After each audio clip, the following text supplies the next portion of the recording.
Gimana sih kronologi Jepang bisa masuk ke Indonesia? What? Assalamualaikum warahmatullahi wabarakatuh. Perkenalkan, nama saya Muhammad Ibrahim Tinullah dari kelas 11 TJKT 2 dan nomor absen 23. Saya akan menceritakan bagaimana sih kronologi Jepang bisa masuk ke Indonesia. Jepang adalah negara pertama di Asia yang telah menjalankan revolusi industri. Tapi keberhasilan tersebut membuat Jepang kekurangan sumber daya alam di dalam negeri. Sehingga Jepang mengatasi hal tersebut dengan cara meniru negara barat untuk memperluas wilayah baru. Jepang pada tahun 1894 hingga 1895 menyerang wilayah Asia Timur untuk pertama kalinya seperti Tiongkok dan Korea. Pada Juli 1941, Jepang telah menduduki Indochina Prancis. Namun oleh Amerika Serikat, semua aset Jepang telah dibekukan. Sehingga Jepang kekurangan pasokan minyak. Melihat invasi selatan yang kaya sumber daya alam dan terdapat armada Amerika Serikat yaitu di Pearl Harbor, Jepang membuat keputusan sangat bulat untuk menyerang Pearl Harbor yang bertujuan saat Jepang menuju Asia Pasifik tidak dihalang-halangi oleh Amerika Serikat, namun malah menyebabkan Perang Dunia Kedua.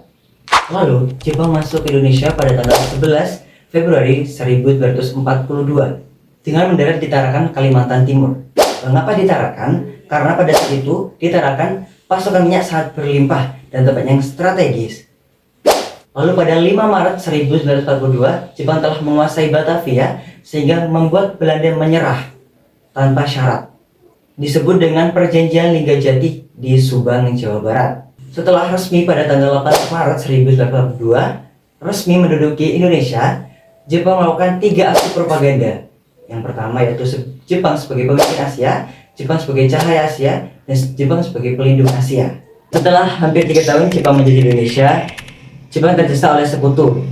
Yang akhirnya Jepang menjadikan kemerdekaan kepada negara Indonesia dengan membentuk BPUPKI pada tanggal 29 April 1945. BPUPKI menggelar sidang sebanyak 2 kali lalu dibubarkan. Sebagai gantinya, Jepang membentuk PPKI yang diresmi bentuk pada tanggal 7 Agustus 1945. Dari sebelum dibentuk PPKI, pada tanggal 6 Agustus 1945, bom atom jatuh di kota Hiroshima, dan pada tanggal 9 Agustus 1945, bom atom jatuh di Nagasaki, sehingga membuat Jepang menyerah kepada sekutu.